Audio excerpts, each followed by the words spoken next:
Here's a question I get quite often, and it's how to weather. A lot of people ask me, surprisingly, I mean, my weathering's not that great, but I guess people like it. So I'm gonna just show you how I weather mine. Now there's a few things you're gonna need. First will be paintbrushes. Now I have these two old paintbrushes here, and it actually sometimes helps. Like this one here, I like to use this a lot for weathering, because it's kind of got, I mean, for weathering, yeah, for doing buckets and stuff, because it's kind of got a bristle and scraping kind of look, and it's real, like, old, and it's got paint all in it and stuff, but it actually works pretty well.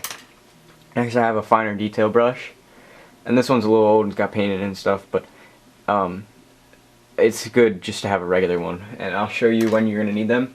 Now for paints, you really only need about 3, but I have gloss black here.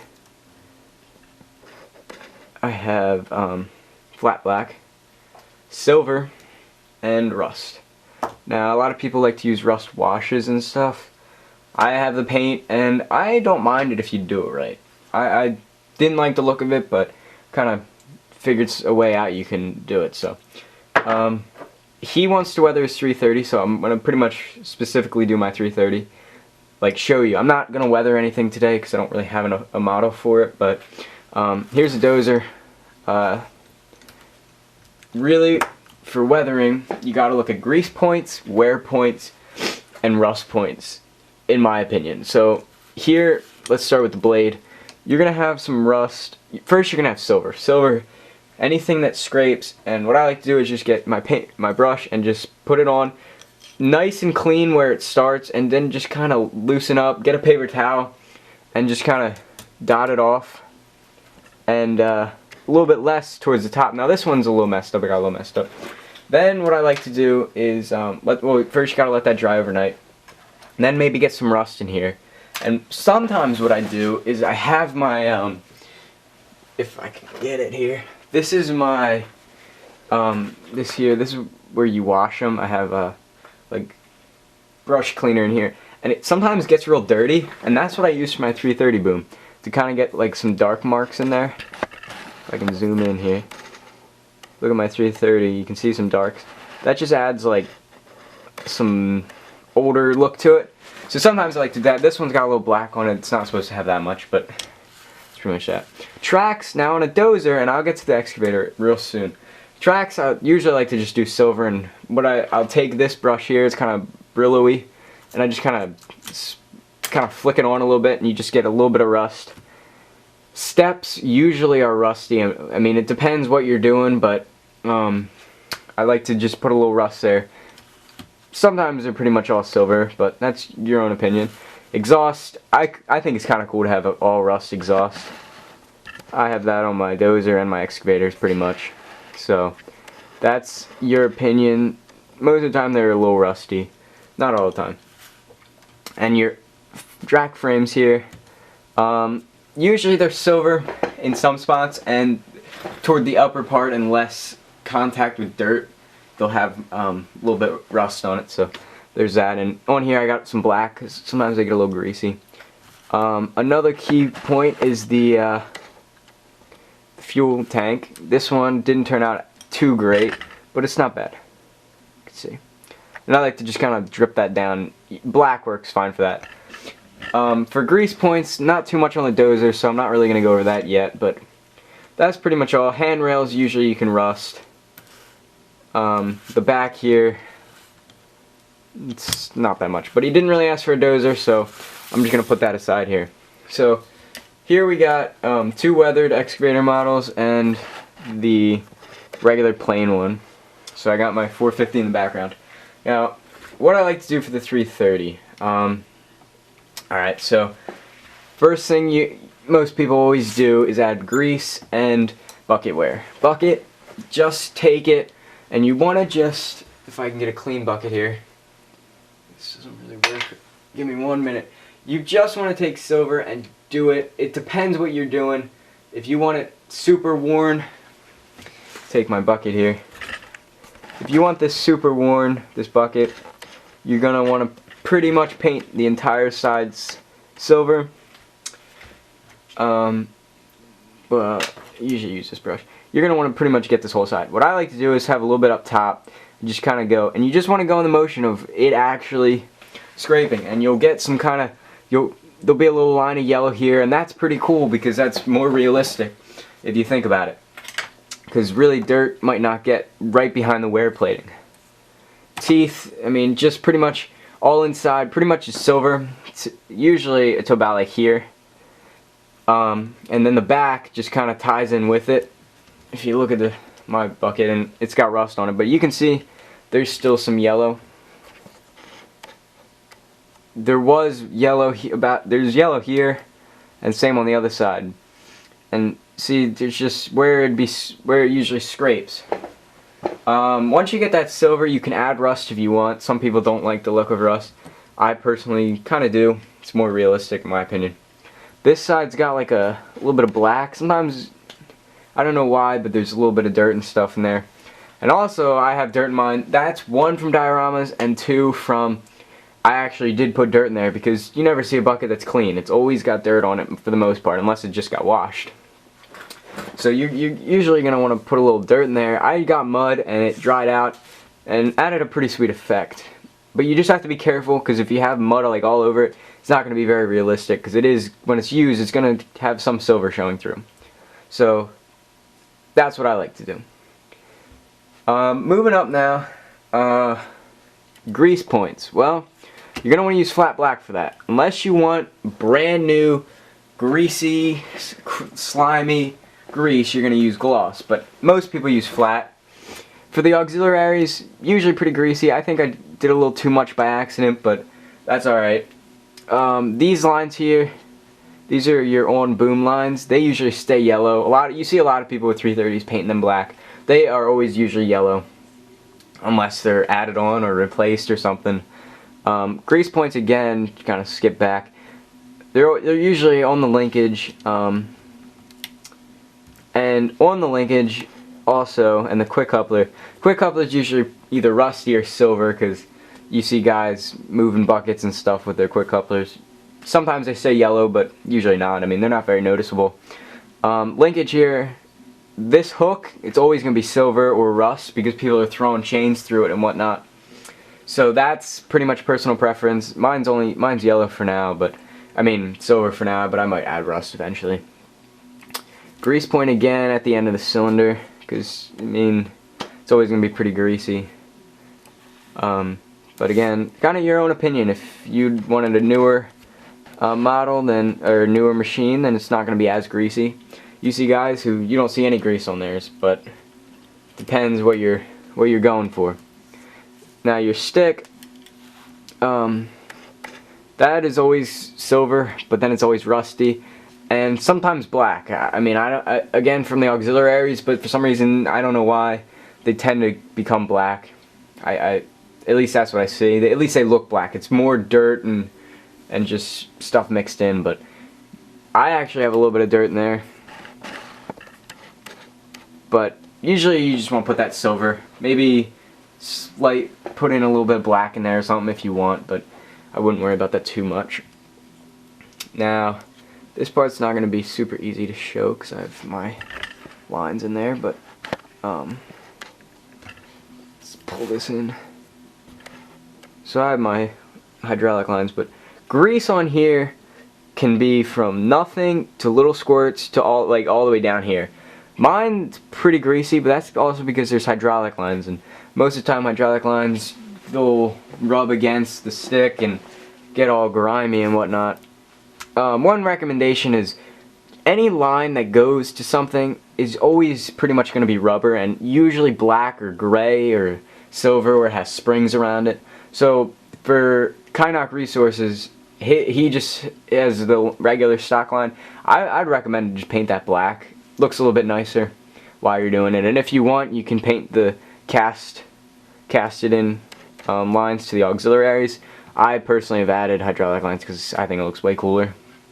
Now here, what I like to do is get some brush cleaner and kind of grab a little bit of that black and squirt it out a little bit, because it's not going to be a perfectly clean stick. And so you can see here I got all this, and that's just from that brush cleaner, kind of moving some around and letting it dry. That's one awesome thing that I've kind of learned to do, so I'd recommend trying to do that. It does actually work. Just be careful you don't take the paint off the machine, because that will. You just got to do a little bit and it will only move that thin layer of paint you've put down. So up here on the stick, I like these little black marks. First off, usually the cylinder rods are black and they tend to get kind of greasy. I mean, I'm no expert, but from what I've seen, it's usually what happens. And even in here, this probably could and should be greasy for my machine at least, but personal preference really. This side's a little bit dirtier. And here I attempted to try to put a little grease in the pivot points, or rust, sorry. A lot of the time you'll see like rusty grease because of the bearing, like the connection points, they get a little rusty. I tried it, it doesn't look too bad, but that's again if you want. And again, the stick, it's just how I do mine. Again, this line here is painted black because most of the time they're black because they're soft hose, the rubber hose. They usually are black, not usually Caterpillar yellow. But I'm no expert. I mean, so don't, anything I say, if I'm wrong, just correct me, don't flip out, because I don't know everything. That's just what I see and what I like. Moving on to the car body, I didn't do too much. Here you can see this handrail, and I have the different cab on mine than the stock, but I like to add some rust. Usually they get kind of rusty after time, after rain and people using them and whatnot. So coming around, cab, it's got a little bit of dirt in there. That's from wetting down the diorama, and it gets in there. I can clean that, but I don't mind the look of it. It's kind of cool. It's pretty realistic, I guess. I don't know. Here you can see the edge of the kind of the counterweight here. Usually when a machine spins around, and it's a little bit bright, that's pretty much rust. So usually when it spins around and hit the dirt there, that will scrape it. And all here, depends how much you want to weather this. I don't like too much counterweight weathering. I like to still see the cat logo and all. But first, I just do a layer of silver and then a little bit of rust in there. And your lifting hooks, they're usually pretty rusty because it's rare that they get taken off. Well, they're not used too much, I guess. Exhaust, again, just like the dozers, painted rust. I actually have to fix that. It's not perfect. Coming around, and I do have little silver scratches because realistically, there's going to be some fresh slices in there. And just easy, don't take your whole paintbrush and just go like that. I mean, usually I use a fine detail and just kind of put in little scratches there. Just, you have to imagine this thing getting scratched by something, by sticks, dirt, whatever. It's all about kind of imagining, to be honest with you. Thinking of your machine that you'd like to have, and I guess, I don't know, it's kind of childish to say, but it's, to be honest, that's, if you were in that machine, regular wear, you have to think of it that way. This side, again, I just have some like little bit of black kind of throw in there. Just adds a little bit of oldness, I guess. Then coming around, you get your handrail. That's usually kind of rusty a little bit. This is a little bit, and this mirror here, it's got some rust on it. That's what I've seen. Steps here, they usually have a little bit of silver from walking on, and tend to have some rust, but I didn't add rust yet. Under here, these pivot points usually are pretty greasy. I mean, they can be. And they usually are hydraulic lines, but Norscot doesn't really add that. So then, to pretty much sum up everything, the undercarriage. Now, the undercarriage, big pain in the neck. Hard to get it right, in my opinion. Took me a while, and I really do like the look of this. To be honest, I really like my 450 here. But this is average. 450 is a little bit more. And I think it's cool. So there's pretty much two types of ways you can pretty much paint. If I can try to get both of these here.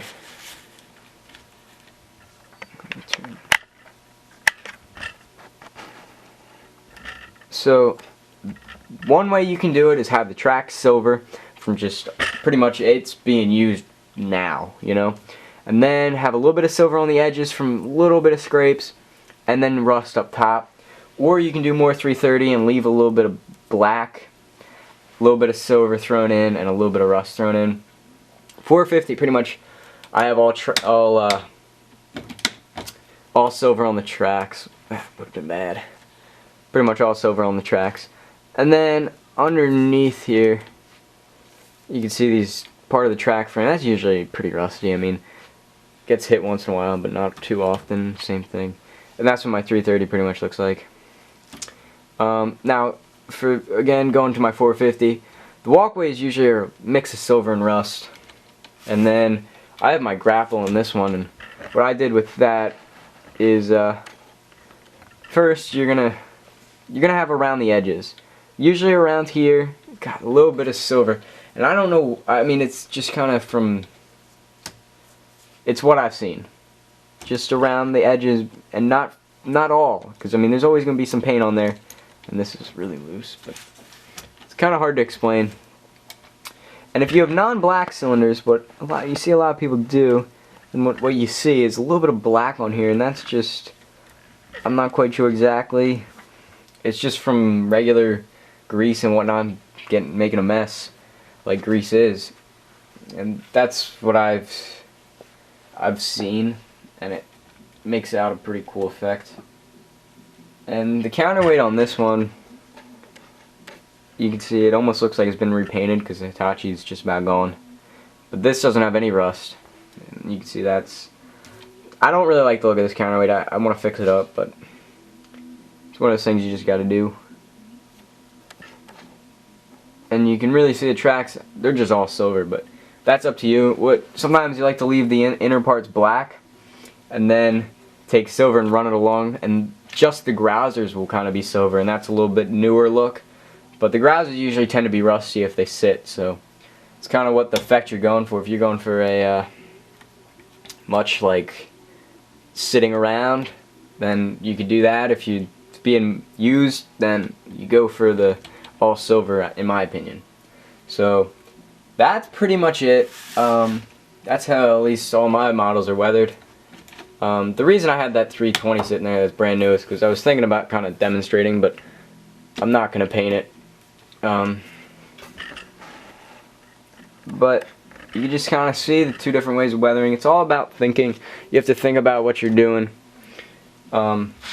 Ways to start really with the bucket and undercarriage, so I always started, and then grease. What I'd do is just kind of start with something that you want, and just take your paint and just start out. You always pretty much want to start out with silver for wear and start out with black for grease, obviously, but then you want to go back later in and add some rust after you kind of get an idea of what you want.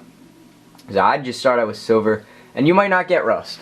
You see a lot of people weather without rust, and that's fine, but it makes for a better effect. And if you can get rust pigments or washes, they look a million times better.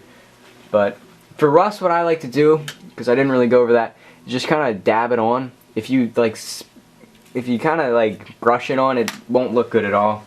You really have to kind of dab it, because rust is like real, I mean, we all know what rust looks like.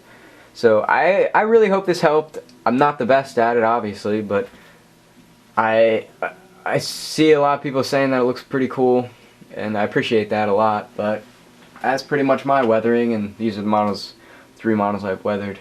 I think that's all I have, yeah.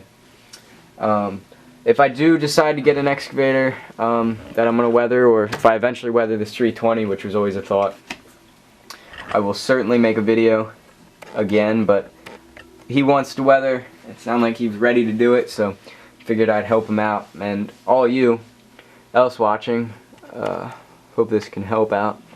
But yeah, so you could just base it off mine if you want, off what I have. So thanks for watching. Sorry if the video is a little informal.